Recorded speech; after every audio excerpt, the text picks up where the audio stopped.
आप सबका शिक्षा दृष्टि चैनल में स्वागत है। बीएड या एमएड परीक्षा होने वाली है। प्रथम प्रश्न पत्र के जो संभावित लघु उत्तरी प्रश्न हैं उसको लेकर मैं प्रस्तुत हुआ हूँ। इसके पहले हमने दीर्घ उत्तरी प्रश्न और अति लघु उत्तरी प्रश्नों की चर्चा किया था, जिनकी संभावना परीक्षा में है, आ सकता है पेपर में।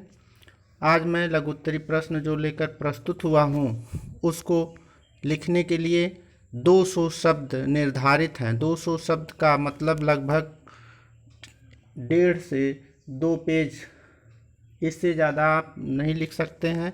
1 पेज में भी लिख सकते हैं अच्छे से।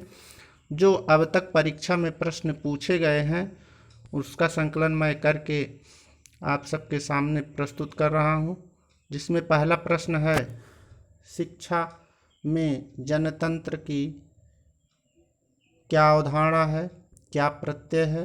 पहला प्रश्न है निर्विद्यालयीकरण। ध्यान देना, है निर्विद्यालयीकरण, डी स्कूलिंग, इसका क्या आशय है, क्या तात्पर्य है।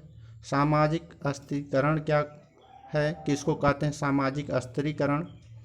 आधुनिकीकरण से क्या तात्पर्य है, ये प्रश्न पूछा जा चुका है। बहुत ही महत्वपूर्ण प्रश्न है। आधुनिकीकरण या पोस्ट मॉडर्निटी, ये भी प्रश्न आता है। क्या है उत्तर, आधुनिकीकरण। अरविंद के शैक्षिक विचार कौन कौन से हैं, क्या हैं। गांधी जी के शैक्षिक विचार क्या हैं। भविष्य विज्ञान, ये प्रश्न अति लघु उत्तरीय वाले में भी 2 बार 3 बार पूछा गया है और जो लघु उत्तरी प्रश्न है उसमें भी आया है। हमने पहले ही बताया कि जो प्रश्न अति लघु उत्तरी हैं वो लघु उत्तरी में भी पूछे जा सकते हैं और जो लघु उत्तरी प्रश्न हैं वो अति लघु उत्तरी में भी पूछे जा सकते हैं। इसलिए आपकी तैयारी लघु उत्तरी प्रश्न अर्थात लगभग 1.5 से 200 शब्द लिखने की होनी चाहिए। लगभग 1.5 से 2 पेज आप तैयार कर रखें। जैसा प्रश्न आता है उस हिसाब से उसका उत्तर दिया जाएगा। प्रकृतिवाद की प्रासंगिकता बताइए, प्रश्न आया हुआ है।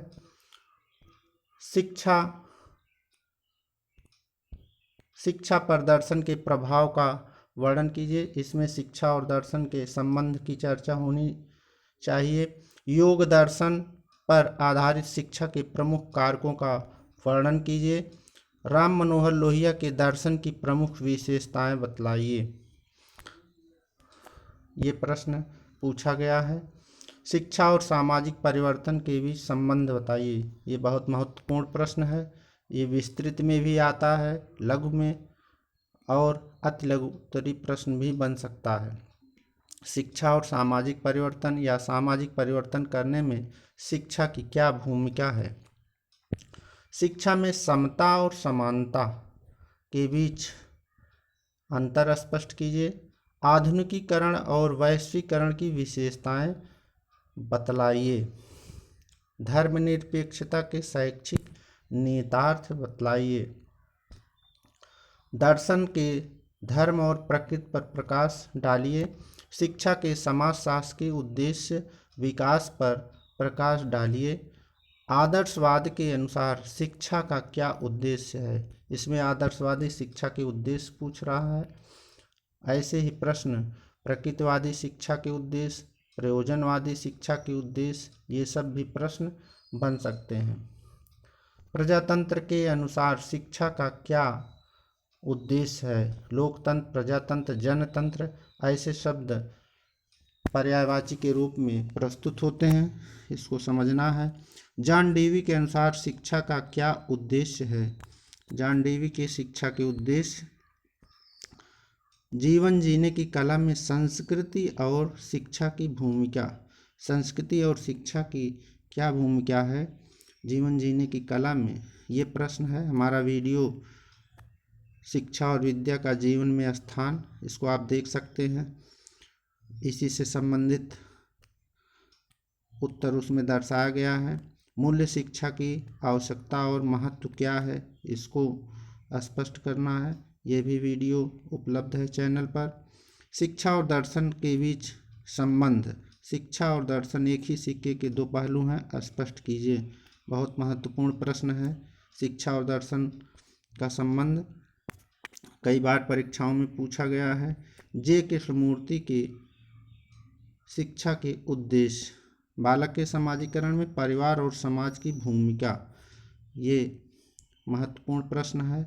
आदर्शवाद का शिक्षा में क्या उद्देश्य की जगह योगदान, ये होना चाहिए। उद्देश्य पहले भी पूछा गया है। प्रयोजनवाद का शिक्षा में क्या योगदान है और उपनिषदीय दर्शन की क्या विशेषता है, इसको भी पढ़ना है। महत्वपूर्ण प्रश्न है। सामाजिक परिवर्तन की उत्तरदायी घटक।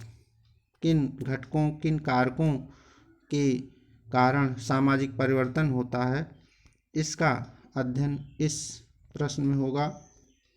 स्वतंत्रता और अधिकार के संदर्भ में छात्र अनुशासन की विवेचना।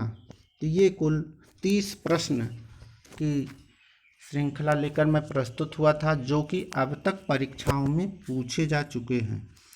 ये प्रश्न कई वर्षों के संकलन के पश्चात आपके सामने प्रस्तुत है। अब इसमें इस वर्ष जो परीक्षा की दृष्टि से महत्वपूर्ण प्रश्न है, उसको मैं इंडिकेट करना चाहूँगा। जिसमें सबसे पहले है शिक्षा में जनतंत्र का प्रत्यय। जनतंत्र क्या है और शिक्षा के द्वारा जनतंत्र को कैसे बढ़ाया जा सकता है, जनतंत्र की स्थापना कैसे हो सकती है। तो ये प्रश्न, पहला प्रश्न इम्पॉर्टेंट है। निर्विद्यालयीकरण हमने कहा था कि अति लघुत्तरी में महत्वपूर्ण है और ये लघुत्तरी में भी महत्वपूर्ण है। तो एक बार इसको पढ़ लेने से दोनों काम बन सकता है। सामाजिक स्थिरीकरण, आधुनिकीकरण, ये भी महत्वपूर्ण है। अरविंद के शैक्षिक विचार, गांधी के शैक्षिक विचार और ये भविष्य विज्ञान, ये महत्वपूर्ण प्रश्न है। प्रकृतिवाद की प्रासंगिकता, ये महत्वपूर्ण प्रश्न है।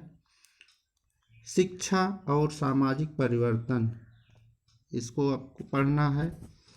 आधुनिकीकरण और वैश्वीकरण की विशेषता या उत्तर आधुनिकीकरण, उत्तर आधुनिकता भी पूछा जा सकता है। पोस्ट मॉडर्निटी, धर्मनिरपेक्षता, ये भी पूछा जा सकता है परीक्षा में। जॉन ड्यूबी के अनुसार शिक्षा के क्या उद्देश्य हैं। संस्कृति और शिक्षा की भूमिका, ये भी महत्वपूर्ण प्रश्न है। इसके बाद मूल्य शिक्षा, मूल्य शिक्षा से संबंधित जो प्रश्न है, ये दीर्घ उत्तरी, लघु उत्तरी और अति लघु उत्तरी तीनों में अलग अलग रूपों में पूछे जाते हैं। तो इसका अध्ययन आपको विस्तृत रूप में करना है। विस्तृत अध्ययन कर लेंगे तो जैसा प्रश्न आएगा, जिस रूप में आएगा, उसका उत्तर आप दे सकते हैं। शिक्षा और दर्शन का संबंध, ये बहुत महत्वपूर्ण है। इसका अध्ययन आपको करना है। शिक्षा और दर्शन का संबंध। बालक के समाजीकरण में परिवार समाज की भूमिका, इसको भी पढ़ना है।